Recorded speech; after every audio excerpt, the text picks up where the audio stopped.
네, 안녕하세요. 이노혁 건축가입니다. 오늘은 월간 투표 2021 6월호 세 번째 모델 설명을 좀 드릴까 합니다. 건축 면적 총 42평, 1층과 2층을 합한 면적이고요. 어머님을 위한 자녀들의 선물이라는 테마로 설계된 주택이다. 이렇게 보시면 좋을 것 같아요. 집이 조금 독특해요. 외관을 보시게 되면 일반적으로 남향 쪽 정면이죠. 이 파사드 부분에서 넓게 펼쳐지는 것이 일반적인 설계 기법인데, 이번 주택 같은 경우에는 세로로 좀 좁빗하고, 그리고 앞에 보이는 면적이 좀 좁아요. 근데 그 이유가 이 옆에 도로적인 부분에서 도로가 좀 잘려 들어가는 부분이 있었기 때문에 땅이 좀 좁빗했어요. 솔직히 한국의 단지 같은 경우에는 일본과 다르게 세로로 길게 직사각형으로 뻗는 것이 아니라 가로로 길게 직사각형으로 해서 남향 햇볕을 최대한 받을 수 있게 많이 하는데, 이번 주택의 설계 기법은 솔직히 한국형에 맞춰서 진행했다라기보다는 오히려 일본식에 가까운 형태의 조닝을 진행했다라고 보시면 좋을 것 같아요. 아마 그 부분이 이 집의 가장 큰 특징적인 부분이 아닐까라는 생각이 듭니다. 뒷면 뒤를 좀 보게 되면은 경량 목조주택이기 때문에 일단 심플하게 저희가 구성을 진행했고요. 처마는 당연히 만들어야 됩니다. 처마 부분 안 만들겠다고 하시는 분들 계신데, 처마를 얇게 구성을 할 수 있어도 이것을 완전히 없애서 벽과 지붕이 완전 딱 맞닿는 모던한 콘크리트 느낌처럼 한다라고 하는 거는 벤트를 없앤다는 것과 똑같기 때문에 뭐 1년 정도는 괜찮을지 모르겠지만은 공기순환 통로를 막았기 때문에 한 2년 정도 때부터는 곰팡이가 생길 수 있다, 나무 자체가 썩을 수 있다, 이렇게 보시면 될 것 같아요. 그래서 목조주택에서 처마는 솔직히 거의 필수예요. 만일 정면에 봤을 때 좀 없다라고 하면은 옆이나 뒤나 지붕이나 어디든 간에 일단 벤트는 무조건 있어야 됩니다. 그래서 목조주택을 짓는데 벤트를 안 만들었다? 완전 초짜예요. 아마 목조주택을 안 지어본 분이 그렇게 설계를 하지 않을까라는 생각을 합니다. 당연히 창호는 다 삼중 시스템 창호, 알루미늄 창호로 제가 구성을 했고요. 2층 부분에 발코니 부분에 제가 폴딩 도어를 좀 구성을 했어요. 최근에 이제 트렌드 자체가 이제 비가 하도 많이 오다 보니까, 비가 왔을 경우에 아무리 지붕을 덮어놔도 여기에 들어온단 말이죠. 비가 뭐 90도로 막 깔끔하게 내려주는 게 아니라 옆으로 들이치기도 하기 때문에 너무 많은 폭우가 쏟아졌을 경우에는 이 발코니 부분에 물이 차고, 배수보다 물이 더 빨리 찰 경우에는 누수가 발생될 염려가 생기기 때문에 요즘에는 이 2층 발코니 부분도 완전히 오픈하는 것이 아니라 폴딩도어 같은 걸로 막아서, 내가 야외 공간을 좀 쓰고 싶어 그러면은 폴딩도어를 열어서 야외 공간으로 쓰고 야외 공간을 맡을 수가 있고, 그렇지 않고 겨울이나 비가 올 때에는 폴딩도어를 완전히 닫아가지고 이제 실내 공간처럼 쓰는 그런 공간으로 저희가 많이 설계를 진행하고 있습니다. 그러니까 트렌드도 바뀌고 있어요. 옛날처럼 무조건 뭐 빨래를 널어야 된다, 담배를 피워야 된다, 이제 요즘에는 그런 게 추세가 아니다 보니까 2층의 발코니 공간조차도 요즘에는 실내로 들고 들어온다 라고 보시면 좋을 것 같아요. 일단 계획을 좀 설명을 드릴게요. 당연히 경량 목조주택으로 저희가 설계한 주택이고요. 건축 면적은 139.30제곱미터, 1층은 85.14제곱미터, 2층은 54.16제곱미터, 총 평수로 환산하게 되면 42평 목조주택이다 라고 보시면 될 것 같습니다. 총 건축비는 현재 기준으로 해서 부가세 포함 2억 9,400만원이 저희가 들어갔고요. 건축비 같은 경우에는 저희 홈페이지에 공시해 놓는 것이 1년 뒤, 2년 뒤 똑같지 않습니다. 제가 시공하고 예산을 잡았을 때 기준으로 일단 올려드리고 있는데, 예산을 잡기 위해서 이렇게 올려드리는 것이지 이것이 뭐 엄청나게 오랜 기간이 지났는데도 금액이 똑같을 거다라고 생각하시는 것 자체가 틀린 거예요. 예산 잡을 정도만 꼭 참고를 해주시기 바랍니다. 평면도 좀 볼게요. 1층 같은 경우에는 제가 평면도 볼 때 이 현관 부분부터 보라고 했죠.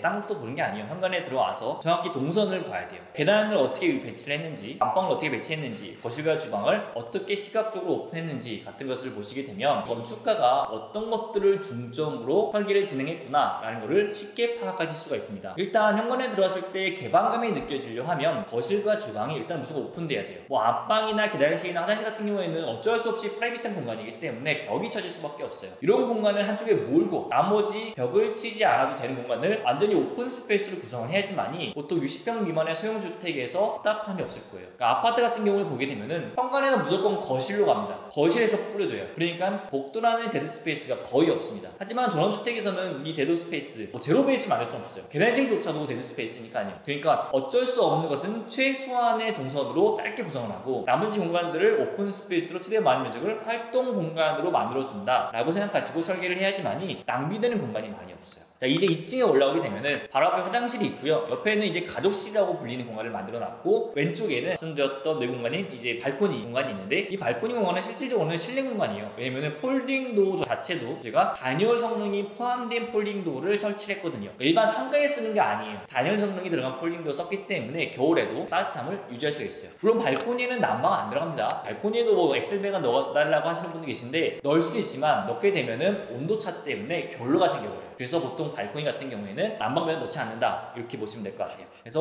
2층은 일단 드레스룸이에요. 드레스룸을 저희가 구성을 했고, 작은 방이기 때문에 만약 드레스룸을 구성하지 않는다고 하면은 이제 손님들이 왔을 때 작은 방으로 활용한 게스트룸도 괜찮다라고 보시면 될 것 같습니다. 그리고 메인룸이 하나 더 있어요. 그래서 1층에도 일단은 안방이 있고 2층에도 뭐 서재 겸 공간이 있어서 뭐 잠깐 가족들이 놀러 와서 좀 편히 쉬다가 갈 수 있는 그런 공간으로 우리가 설계를 했다라고 보시면 될 것 같습니다. 이 집 자체는 고향집 컨셉으로 저희가 설계를 했어요. 그래서 대가족이 모여도 일단 잠을 잘 수 있는 공간, 뭐 솔직히 60평, 70평씩 뭐 크게 만들면은 방 하나씩 다 주면 되는데 모든 자녀들한테 다 줄 수는 없잖아요. 1년에 한두 번씩 오는데. 그렇기 때문에 제가 뭐 거실이나 가족실이나 2층 같은 공간에다가 최대한 대가족이 모였을 때 잠을 자고 쉴 수 있는 공간을 미리 만들어 두었다, 이렇게 생각하시면 될 것 같습니다. 마무리 할게요. 이제 집을 설계할 때 솔직히 많은 컨셉과 방향성이 존재를 해요. 왜냐면은 이 집의 땅도 다 다르고요, 가족 구성원도 다르고요, 라이프 스타일도 달라요. 그리고 이 집을 목적도 달라요. 그래서 이 집을 볼 때 어떤 분들이 그래요. 이 집은 나 마음에 진짜 안 들어 라고 하시는 분도 계신데 당연히 마음에 안 들 수밖에 없어요. 왜냐면 이 집은 여러분들 집이 아니니까요. 이 전원주택은 아파트가 아니에요. 아파트처럼 모든 사람이 두루두루 다 만족할 집을 짓는 게 전원주택이 아니에요. 완전 다르게 생각하는 거예요. 이 집은 이 가족만을 위한 집이에요. 이것을 모르고 남의 전원주택을 평가하시는 분이 있어요. 막 내가 아는 척 하려고 공부 많이 했어, 나 같으면 저렇게 설계 안 해, 나 같으면 저렇게 전원자재 안 싸는데요, 실상 설계에 들어가잖아요. 여러분 미안하지만 여러분 해외에 있는 그런 고가주택 못 짓습니다. 왜냐면은 단가가 너무 비싸요. 결국에는 실개벽지 써야 돼요. 나는 대리석 붙일 거야, 나는 원목 붙일 거야, 나는 히노키 붙일 거야. 붙이셔도 돼요. 근데 돈은 갖고 있어야 돼요. 왜냐면은 집이나 공법이나 모든 디자인적인 부분은 그건 돈으로 직결됩니다. 여러분들이 아무리 바깥에서 인터넷 댓글로 막 나는 그렇게 안 할 거다 하는데요, 아무런 소용없어요. 여러분들이 짓고 그걸 나는 이렇게 지었어 라고 자랑을 하셔야지, 짓지도 않은 상황에서 남의 집을 맨날 평가해서 뭐 하겠어요. 그래서 제가 오죽 답답하면 이렇게 말하겠어요. 정말로 뭐 인터넷 유튜브나 댓글에다가 저희뿐만 아니라 다른 뭐 정말 유명한 건축가님들 집에다가 막 이렇게 댓글 달아요. 읽어보면은 밑도 끝도 없어요. 근거는 있어야 되잖아요. 이상을 비난할 때는 정말 건축 철학적인 부분에서, 건축의 뭐 근본적인 부분에서 이런 부분은 뭔가 문제가 있다, 이런 것도 아니고 나는 이렇게 안 짓는다, 저주택 지으면 집 뭐 무너진다, 이렇게 적어요. 그러니까 이런 것들은 솔직히 건축가도 보지도 않습니다. 왜냐면은 말이 돼야죠. 댓글에 내는 것도 말이 돼야 뭔가 대답할 가치가 있는 거지, 그런 댓글에 이제 답도 안 달아요. 그러니까 너무 막 이런 데 심취해 있지 마시고 정말로 내가 필요한 것들만 요즘만 톡톡 뽑아가지고 여러분들의 집을 짓길 바라겠고요. 남의 집을 평가하기보다는 남의 집은 어떠한 이유에 이렇게 지을 수밖에 없었구나, 이런 상황이 있었구나, 이 집의 컨셉은 뭐구나, 내가 집을 지을 때 뭐를 가져와야겠구나 정도로 판단하시면 너무 좋을 것 같아요. 이 집을 하는 것 때문에 인터넷에서 막 네가 맞네 내가 맞네 하시는 분들이 있는데요, 아니 여러분 다 틀렸어요. 무조건 제가 맞아요. 왜냐면은 전문가고 제가 설계하고 직접 시공을 하고 있기 때문에. 특히 면허 없는 사람들만 제가 안 믿습니다. 일반인 분들도 많이 한두 채 지었을 텐데 한두 채 지어봤더니 내가 전문가다, 내가 막 교수처럼 내가 다 할 수 있다 하시는 분들 계신데요, 허세 부리시면 안 됩니다. 저도 허세 잘 안 부려요. 그러니까요, 너무 남의 집 갖다가 판단하지 마시고 여러분들의 집을 그냥 잘 지었으면 좋겠다라는 게 건축가로서 또 종합건설회사의 대표로서 마음이다 라고 생각해 주시면 될 것 같습니다.